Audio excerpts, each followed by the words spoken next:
పోరాటాల గడ్డ తెలంగాణ. తెలంగాణ అంటేనే ఆత్మ బలిదానాలు, మరెన్నో త్యాగాలు. మరి రజాకర్ చరిత్ర అనేది ఒక హిస్టరీలో నిలిచిపోయే సంఘటన. ఆ పేరుతోనే ఇప్పుడు మూవీ చేయబోతున్నారు. ఆ మూవీ వచ్చేబోతుంది మన ముందుకి. డైరెక్టర్ మనతో పాటు ఉన్నారు సత్యనారాయణ గారు. వారిని అడిగి ఈ మూవీ డీటెయిల్స్ తెలుసుకుందాం. నమస్తే అండి, ఎలా ఉన్నారు? బాగున్నాను. రజాకర్ అంటే ఒక తెలంగాణ చరిత్ర ఉన్నన్ని రోజులు ఆ రజాకర్ల సంఘటన ప్రతి ఒక్క తెలంగాణ వాళ్ళకి గుర్తుంటుంది. అట్లాంటి మూవీ తీయాలని మీకు ఎందుకు అనిపించింది? ముఖ్యంగా ఆ హిస్టరీ ఎవరు ఇంతవరకు చెప్పలేదు, చెప్పే ధైర్యం చేయలేదు, చెప్పలేకపోయారు. సో అంత పెద్ద హిస్టరీ మరుగున పడిపోవడం నాకు ఆ హిస్టరీ తెలిసిన వాడిగా ఇష్టం లేదు.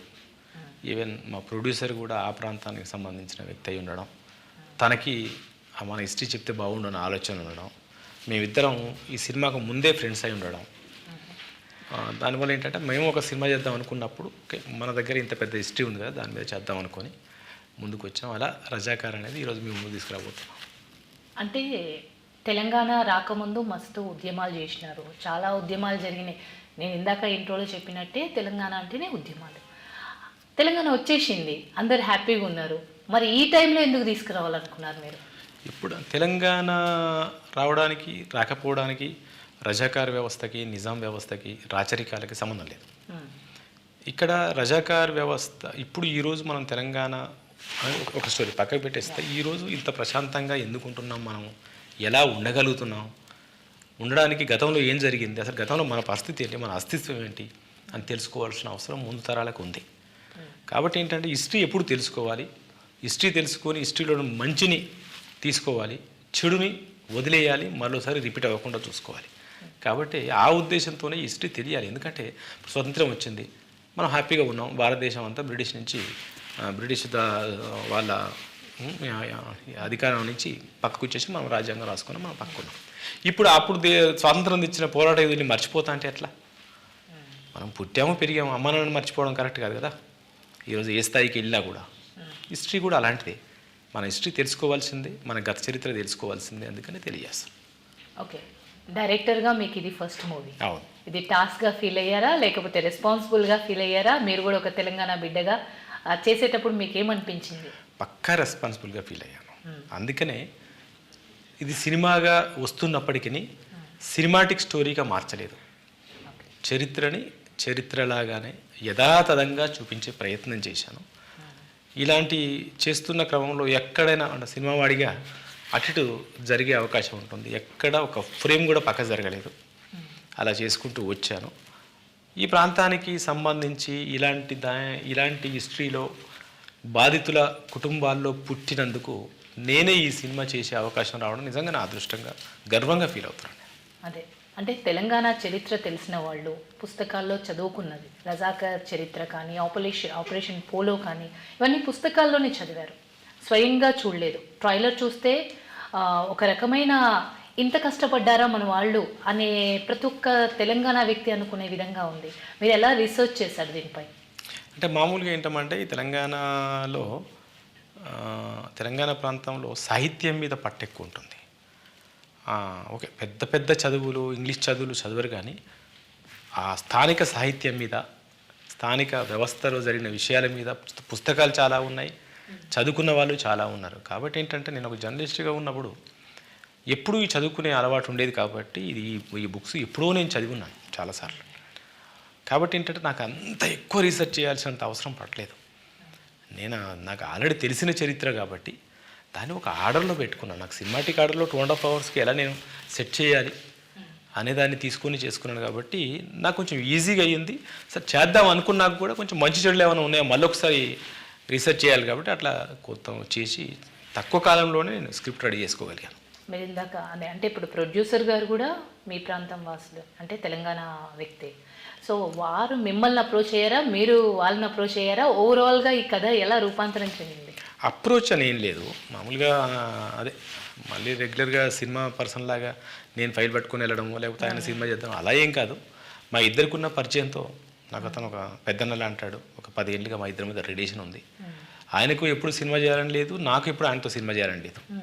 ఎందుకో ఒక సందర్భంలో మన ఇద్దరం ఒక సినిమా చేద్దాం అనుకున్నప్పుడు ఎందుకు ఇదే చేద్దాం అనడం, ఒకనొక టైంలో నేనే కొంచెం బ్యాక్ స్టెప్ వేసినా తను ముందుకు లాక్కొచ్చారు. ఎందుకంటే బడ్జెట్ ఇదంతా చాలా పెద్ద వ్యవస్థ. కాబట్టి అంటే తనే లేదు చేసేద్దామని అట్లా ఒక మా ఇద్దరు డిస్కషన్లో అంటే మా అంతరాల్లో అది ఉంది కాబట్టి అది సినిమాగా వస్తుంది అంతే తప్ప ఆయన సినిమా చేద్దామనో నేను సినిమా చేద్దామనో మా ఇద్దరు ఏ అప్రోచ్ ఏమీ లేదు. అలా అనుకుని స్టార్ట్ చేసినాం అంతే.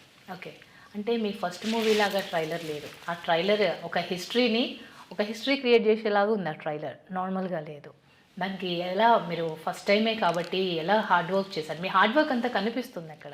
అంటే ఏంటంటే నేను బిగ్ స్క్రీన్కి ఫస్ట్ కావచ్చు, డైరెక్టర్ అని పిలిపించుకోవడం దాదాపు 15 ఏళ్ళకి పైన అయింది. 15-20 ఏళ్ళు అయింది నేను డైరెక్టర్గా చలామణి అవ్వబట్టి. అది సీరియల్స్ కానివ్వు, లేకపోతే electronic media ads, regular commercial ads, తర్వాత కొన్ని మినీ మూవీస్ చేశాను. ఇలాంటి చాలా చేశాను. సో డైరెక్టర్గా నాకు డైరెక్షన్ కొత్త కాదు. స్క్రీన్ బిగ్ స్క్రీన్కి నా పేరు కనిపించడం మీకు కొత్త, నాకేం కొత్త కాదు. ఇలాంటి చాలా రకాల పెద్ద ప్రాజెక్ట్ చేస్తున్నాను నేను. కాబట్టి ఏంటంటే ఇది నాకు అంత కష్టమే అనిపించలేదు. రెగ్యులర్గా నా పని నేను చేసుకుంటూ వెళ్ళిపోయాయి ఒక మాటలో చెప్పాలంటే.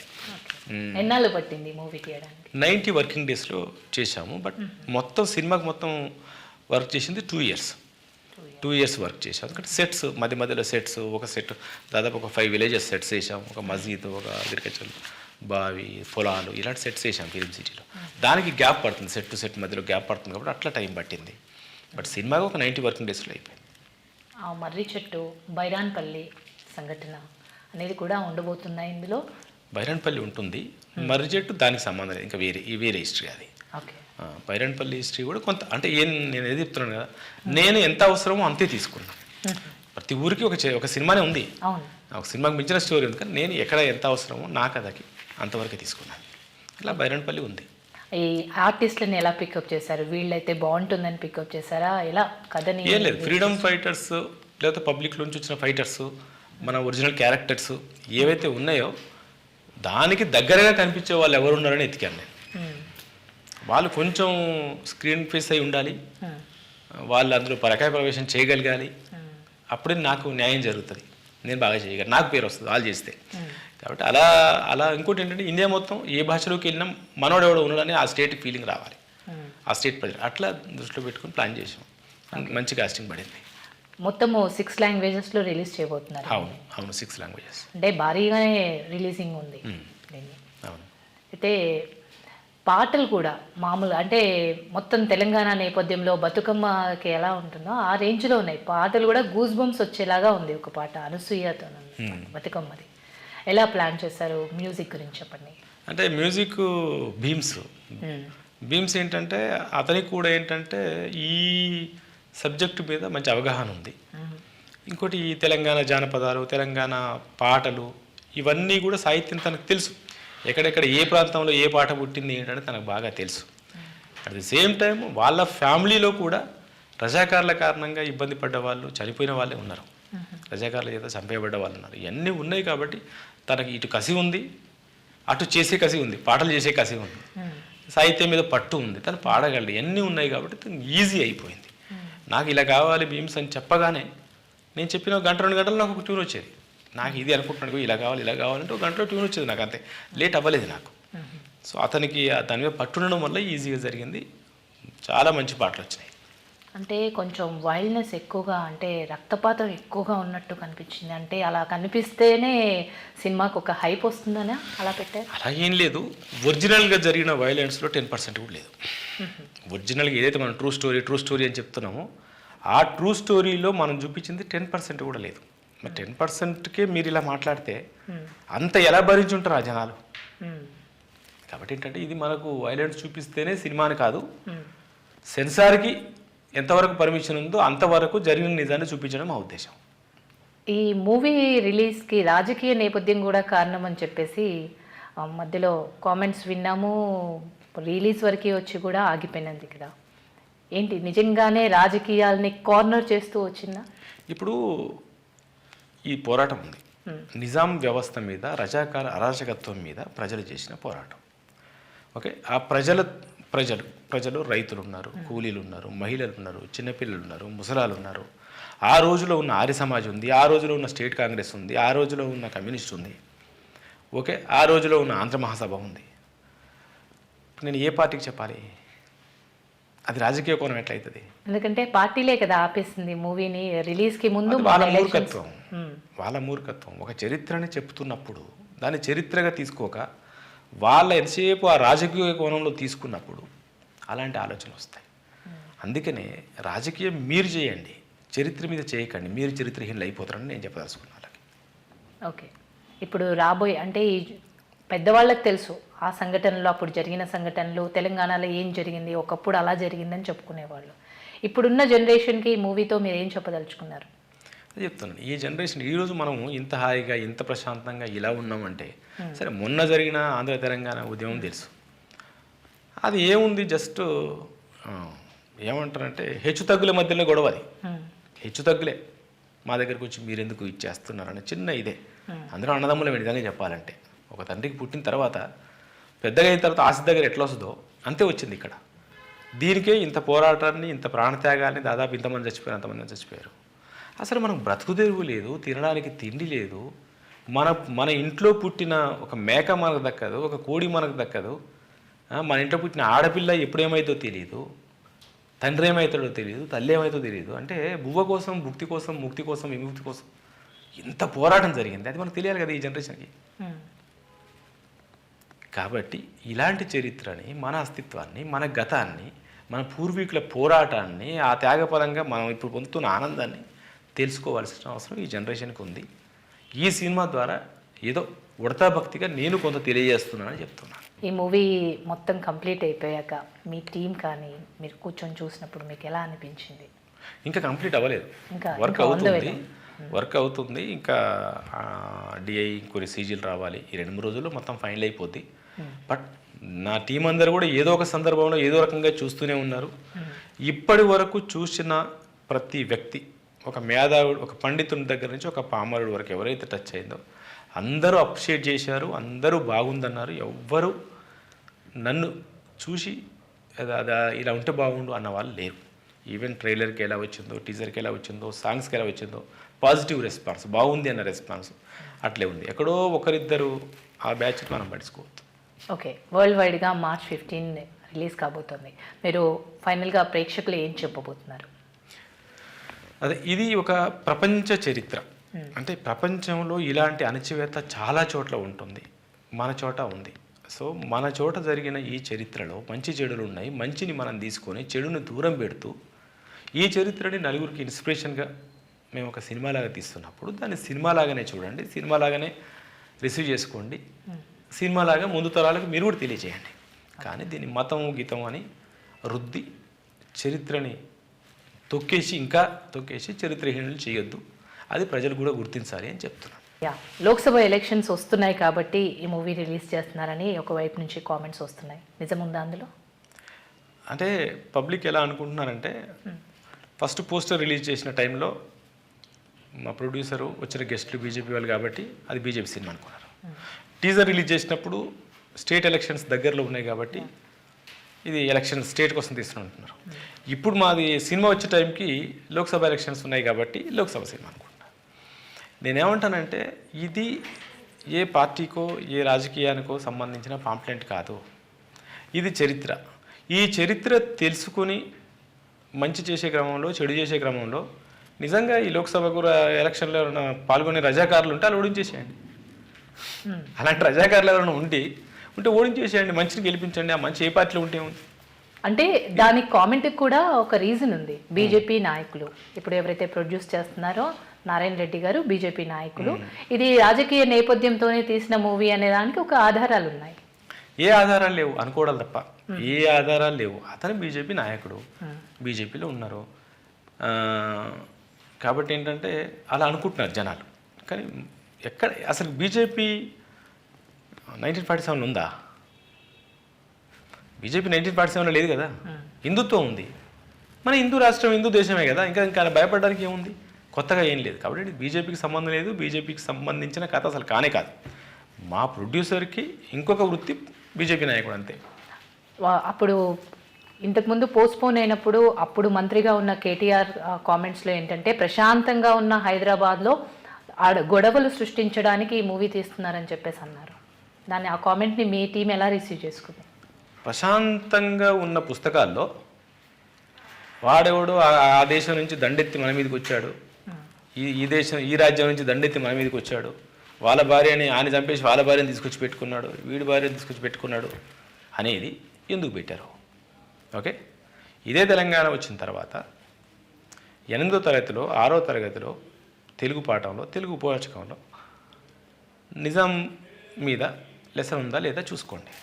షోయబుల్లా ఖాన్ రజాకార్లకు వ్యతిరేకంగా నిజాంకు వ్యతిరేకంగా ఎలా పోరాటం చేసిండు, షోయబుల్లా ఖాన్ని ఎంత ఘోరంగా చంపారు ఉంది కదా. సో హిస్టరీ అని మీరు అనుకున్నారు, ఇప్పుడు కూడా హిస్టరీని అనుకోండి. మీరు ఏ రాజకీయ పార్టీ దురుద్దేశంతోనో ఈ చరిత్ర మీద దురుద్దేశంగా మాట్లాడదు. నేను కేటీఆర్ గారికి కాదు, ఎవరికైనా నేను ఇదే ఆన్సర్ చేస్తాను. అది రాజకీయ కోణంగా అస్సలు మాట్లాడితే మీరు చరిత్రహీనులు అవుతారు. మీకు చరిత్ర సృష్టించారు మీరు. ఇప్పుడు ఇలాంటి పద్ధతిలో చరిత్రహీనులు అవ్వద్దు అనేది నా ఉద్దేశం. ఇప్పుడు కాశ్మీర్ ఫైల్స్, కేరళ ఫైల్స్ అనేవి ఎంత సెన్సేషన్ అయ్యో చూసాం. ఇప్పుడు రజాకర్ కూడా అలా కాబోతుందంటారు? 100% అవుతుంది. మీలాంటి వాళ్ళ సహకారం ఉంటే, మీరు తీసుకెళ్తే, ప్రజలు గుర్తిస్తే, ప్రజలు నిజాన్ని తెలుసుకుంటే 100% అవుతుంది. సో రజాకర్ మూవీ తీయాలి అని మీరు ప్రొడ్యూసర్తో చెప్పినప్పుడు, మీరే రచయిత కాబట్టి ఆయన రియాక్షన్ ఎలా ఉంది? అంటే అదే చెప్తున్నా, రజాకార్ మూవీ తీద్దామని అనుకున్నప్పుడు అది డిస్కషన్లో భాగంగా వచ్చింది కాబట్టి ఒక యాంగ్జైటీ కాదు, అరే బాగుంటుంది అని ఇలా వచ్చింది. అయితే ఏంటంటే నేనే ఒక బ్యాక్ స్టెప్ వేసాను. ఎందుకంటే డబ్బులు ఎక్కువైతే సార్, చాలా ఖర్చు అయ్యింది. మనం అనుకున్నాం, మీరు ఫస్ట్ ప్రొడ్యూసరు, నేను ఫస్ట్ డైరెక్టర్ని, ఏ పని చేద్దాం అనుకున్నా కూడా అంత ఇప్పుడు 10 రూపాయలు అనుకున్నది 20 రూపాయలు 30 రూపాయలు అయితే నేనే బ్యాక్ స్టెప్ వేసాను. ఆయనకు ఒకనొక టైంలో ఇంకా ఆయన స్ట్రాంగ్గా చేద్దామన్న ఫీలింగ్ ఆయనకే వచ్చి నాకు ఫోన్ చేశారు. నేను తిరుపతిలో ఉన్నా, ఇప్పుడే తిరుపతిలో ఫ్లైట్ దిగాను, నాకు వెంకటేశ్వర నాతో మాట్లాడిస్తున్నాడు, మనం చేయాల్సిందే. సో అట్లా అన్నప్పుడు ఇంకా తప్పదు కదా అని సరే సార్ అని చెప్పాను. ఆ విధంగా ముందుకెళ్ళింది కాబట్టి అంటే డిస్కషన్లో భాగంగా వచ్చింది కాబట్టి పెద్ద యాంగ్జైటీ కాదు. కానీ ఇప్పుడు ప్రజల్లోకి తీసుకెళ్తుంటే మాత్రం మా ఇద్దరికి చాలా ఆనందంగా ఉంది. ఓకే, 2 సంవత్సరాల కష్టం, ఎంత కష్టపడ్డా 10 రూపాయలు అనుకున్నది 40 రూపాయలు అయిపోయింది. అయినా కూడా చాలా ఆనందంగా ఉంది, హ్యాపీగా ఉన్నాం. ఎంత బడ్జెట్లో అయింది? 40 crores అయింది. మేము యాక్చువల్లీ 12 to 16 మధ్యలో ఒక సినిమా చేద్దాం అనుకుని దిగాము. కానీ ఆ చేస్తున్న క్రమంలో ఆ క్వాలిటీ కోసం దానికోసం తాపత్రయపడుతున్న క్రమంలో ఎక్కడ రాజీ పడకుండా ఆయన కూడా లేదు ఇలా ఉండొద్దు, ఒక హిస్టరీ మనం తప్పు చెప్పకూడదని వెంటుండి తను ఎంత బడ్జెట్ అయినా కూడా చేద్దాం చేద్దాం అనుకోవడం వల్ల పెరిగిపోయింది. అది టెక్నికల్ సపోర్ట్ ఏ విధంగా తీసుకుంటారు? టెక్నికల్ సపోర్ట్ అదే కెమెరామెన్ రమేష్, తను ఆల్రెడీ సెంథిల్ గారికి ఇది రైట్ హ్యాండ్. తర్వాత తమిరాజు అని సీనియర్ ఎడిటర్, మీకు అందరూ తెలుసు, బాహుబలి, ఇప్పుడు అఖండ, ఇప్పుడున్న అతను నాకు 20 ఏళ్ళుగా మా ఇద్దరికి రిలేషన్ ఉంది. ఆర్కేలో రాఘవేంద్రరావు గారి కాంపౌండ్లో పెరిగిన వాళ్ళం. అతను మంచి ఎడిటరు, మంచి సపోర్ట్. తర్వాత బీమ్స్ ఇంతకుముందు మీకు చెప్పాను. ఇట్లా అందరూ మంచి టెక్నీషియన్. పడి ఈవెన్ ఆర్ట్ డైరెక్టర్ తిరుమల అని అతను ఏంటంటే JNTU స్టూడెంట్, దీని మీద కొంచెం రీసెర్చ్ చేసి ఉన్నాడు, కొంచెం అవగాహన ఉంది. ఆల్ టెక్నీషియన్స్ సపోర్ట్ చేశారు, దానివల్ల మంచి అవుట్పుట్ వచ్చింది. అంటే ఈ రజాకర్ అంటేనే ఒక పోరాటం కైండ్ ఆఫ్ మూవీ, యాక్షన్ ఎక్కువగా ఉంటుంది, సెంటిమెంట్ కూడా అదే స్థాయిలో ఉంటుంది. డైలాగ్స్ విషయానికి అంటే మీరే రాశారు కాబట్టి ఏమైనా స్పెషల్ కేర్ తీసుకున్నారా డైలాగ్స్కి ఏమైనా? నిజంగా చెప్పాలంటే డైలాగ్స్ కూడా అందులో నుంచి పుట్టినాయమ్మా. ఈ సినిమాకి నా క్రెడిట్ కన్నా ఉన్న హిస్టరీకే క్రెడిట్ ఎక్కువ. ఆ హిస్టరీలోనే ఇవన్నీ ఉన్నాయి, డైలాగ్స్ కానీ ఈవెన్ షార్ట్స్ కూడా. ఒక వీరనారిగా ఈవిడ ఇతను ఇలా చంపింది అనేది ఉంది, దాన్ని మనం కెమెరా యాంగిల్ పెట్టించాం అంతే. తర్వాత డైలాగ్స్ కూడా వాళ్ళ రూల్స్లో భాగంగా మాట్లాడినాయి, వీళ్ళు ఎదురు తిరిగినప్పుడు మాట్లాడినాయి, ఇవన్నీ ఉన్నాయి, చరిత్ర పుస్తకాల్లో ఉన్నాయి. కొత్తగా మనం ఏదో క్రియేట్ చేసి ఏదో ఎగ్జాక్ట్లీ మీరు చదువుకున్నారు, దాని గురించి రీసెర్చ్ చేశారు, మీరు మూవీ తీశారు.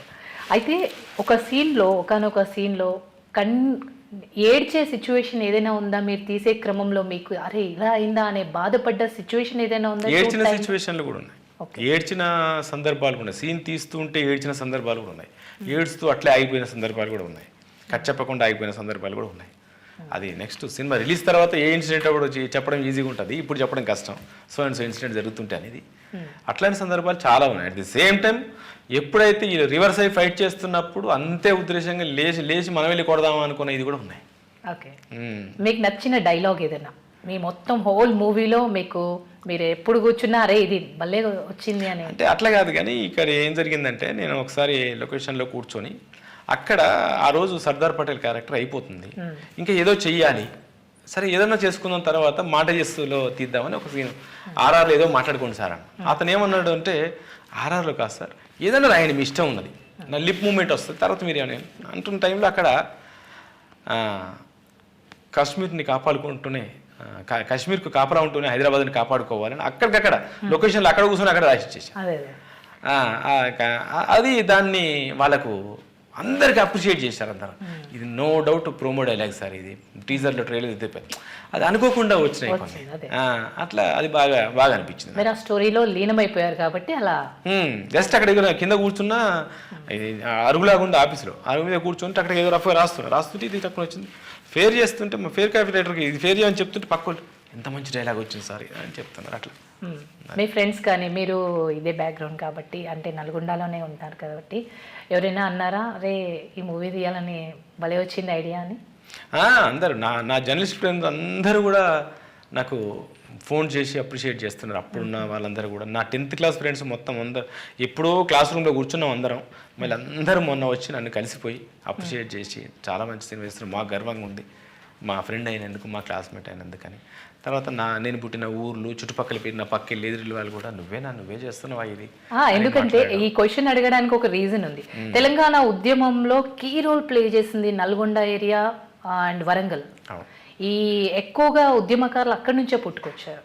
ఎందుకంటే అక్కడ ఉన్న ప్రతి ఒక్క ముసలావిడికి కూడా తెలుసు అప్పుడు ఏం జరిగింది అనేది. అలా మీరు అడిగారా? మీరు సొంతంగా బుక్కులు చదివిన తర్వాత నువ్వు అప్పుడు ఎలా ఫేస్ చేసావు అలాంటివి ఉన్నాయి? అంటే వాళ్ళతో పాటే పెరిగాం కదా, మాకేమైపోతుంది అంటే మామూలుగా అది కామన్ అయిపోద్ది ఫైట్ చేయడం కూడా. ఇప్పుడు మనకేమన్నా మామూలుగా ఎలా ఉంటుంది, ఒక ఫైట్ చేయాలి, ఒకరి మీద ఎదురు తిరగాలంటే ఒక ప్లాన్ చేసుకోవాలి, కూర్చోవాలి, వాడొస్తాడో రాడో వీడొస్తాడు ఇట్లా ఉంటుంది. అక్కడ అదేం లేదు, అదే అక్కడ తేడా జరుగుతుంది, వెళ్దాం అంతే. ఒకళ్ళు అనుకుంటే నాకు ఏంట్రా పద అని వచ్చేస్తారు. ఇది కామన్ అన్నట్టు. కాబట్టి ఏంటంటే మాకు ఇది పోరాటాలు అనేది మాకు కొత్త ఏం కాదు. పోరాటాల పురిటిగడ్డ నల్లగొండ జిల్లా అంటాం మేము. అందుకనే నా ఫ్రెండ్ ఎవరు అప్పట్లో పాట కూడా రాశారు, వీరపుత్రుల తల్లికొండ నన్నుకొండ నల్లకొండ నాటికైనా నేటికైనా ఎప్పుడైనా రణముకొండ అని నా ఫ్రెండ్ ఎవరు రాశారు చిన్నప్పుడు అక్కడ ఉన్నప్పుడే. అట్లా ఉంది కాబట్టి మాకు చుట్టూ వాళ్ళే, ఈవెన్ మా ఫ్యామిలీలో కూడా రజాకారు మీద ఫైట్ చేసిన వాళ్ళు ఉన్నారు, మా పెదనాన్న వాళ్ళు, మా నాన్న వాళ్ళు, వాళ్ళందరూ కూడా. కాబట్టి ఏంటంటే ఇది వింటూ పెరిగాం, గొప్పగా ఆసక్తిగా అనిపించదు. కానీ ఇప్పుడు అనిపిస్తుంది అరే ఇంత చరిత్ర ఉంది కదా మనం సినిమాటిక్ చేస్తున్నప్పుడు. అంటే మన పెదనానే హీరోలాగా వస్తున్నాడు, మా రెడ్డి గారు ఉంటారు, వాళ్ళ తాతయ్యనే ఒక ఫైట్ చేశారు రజ్జు మీద, అది హీరోగా వస్తున్నప్పుడు ఇంత గొప్పగా ఉంది కదా. నిజంగానే కదా, మనం పక్కకున్నది కాబట్టి గొప్ప చూడలేదు, మన పక్కలోనే ఉంది కాబట్టి గొప్ప చూడలేదు దాన్ని. ఇప్పుడు తెలుస్తుంది ఆ గొప్పతనం ఏంటనేది. అట్లా సో మొత్తము మీరు మీ ఎక్సైట్మెంట్ అంతా ఫేస్లో కనిపిస్తోంది ఈ మూవీ ఎప్పుడు రిలీజ్ అవుతుందా అని. ఒక తెలంగాణ వాళ్ళే కాదు చుట్టుపక్కల వాళ్ళు కూడా తెలంగాణ ఉద్యమం వాళ్ళు అంటేనే ఒక స్పెషల్గా చూస్తారు, వీళ్ళకు ఒక పోరాట స్ఫూర్తి ఉంటుంది ఈ గడ్డ వాళ్ళకి అని. రజాకర్లో అందులో ఒక ప్రత్యేకమైన ఘట్టం ఈ Sardar Vallabhbhai Patel incidents, operation polo ఏ విధంగా చిత్రీకరించారు? ఎందుకంటే అప్పుడు మొత్తం అష్టదిగ్బంధనం చేశారు, అంటే ఎక్కడి నుంచి బయటికి వెళ్లకుండా చేసేది కూడా ఒక కీలక ఘట్టమే. అది ఎలా మీరు ప్లాన్ చేశారు? దానికోసం ఇప్పుడు సీజీలన్నీ టైం పట్టేది వాటి కోసమే. ఇప్పుడు అంటే హైదరాబాద్ ఎలా క్రియేట్ చేయాలి, 1947-45 హైదరాబాద్. ఇప్పుడు మామూలుగానే ఏదో మొన్న ఒక సినిమాలో ఒక చిన్న చార్మినార్ షాట్ చూశాను నేను, చాలా ఇబ్బందిగా అనిపించింది. అమ్మా నా సినిమా ఇంత ఘోరంగా వస్తుంది, మళ్ళీ పెద్ద సినిమా, మంచి బడ్జెట్తో కూడుకున్న సినిమా, పెద్ద ప్యానర్ వాళ్ళ సినిమా, అలా కాకుండా ఉండడం కోసం నేను చాలా జాగ్రత్త పడ్డా. దీంతోపాటు సర్దార్ పటేల్ చేసిన ప్లాన్ ఏంటి, ఆర్మీ అక్కడి నుంచి రావడం, పోలీసు యాక్షన్ అక్కడి నుంచి స్టార్ట్ అవ్వడం కోసం ఏ రూట్ నుంచి వచ్చారు, వచ్చిన ఒక రూట్ నిజానికి 4 రూట్ల నుంచి వస్తున్నారని అనౌన్స్మెంట్ అయింది, కానీ అది 12-18 విభాగాలకు వెళ్ళిపోయింది. ఒక క్యాటర్ పిల్లర్ అని ఒక పేరు పెట్టారు. ఇదంతా ఒక వ్యవస్థ ఉంది దీనికి. ఇవన్నిటి మీద కూడా రీసెర్చ్ చేసి చాలా బుక్స్ మళ్ళీ అవి కొత్తగా చదవాల్సి వచ్చింది. నేను సర్దార్ బయోగ్రఫీ అవి చదివి దాన్ని తీసుకొని మనకి ఎంతవరకు మనకు ఇంక్లూడ్ చేయగలము అది ప్లాన్ చేసుకుంటూ వెళ్ళాను. సో ఓవరాల్గా ఒక గ్రూప్స్ ప్రిపేర్ అయ్యే వాళ్ళకి, కాంపిటేటివ్ ఎగ్జామ్స్కి ప్రిపేర్ అయ్యే వారికి ఈజీగా క్యాచ్అప్ వేలో ఉంటుందంటారా మూవీ? ఆ గ్రూప్స్కు ప్రిపేర్ అయ్యే వాళ్ళు వినే క్లాసులు కూడా విన్నాను నేను దీనికోసం. అవి కూడా విన్నాను, ఆ క్లాసులు కూడా వినే అన్ని నోట్స్ రాసుకొని అవన్నీ పాయింట్ చేసుకొని వర్క్ చేశాను నేను. సో మీ హార్డ్ వర్క్ అంతా మాకు టీజర్ ట్రైలర్లో కనిపిస్తుంది. గ్రాండ్ సక్సెస్ కావాలని కోరుకుంటున్నాను. Thank you so much. Thank you మా.